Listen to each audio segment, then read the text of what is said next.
I saw a cartoon the other day and it had a beginner skier going down a very steep cliff.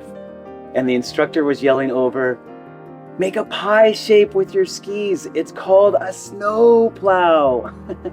And I realized that is exactly what happens to way too many people when they go to yoga by analogy.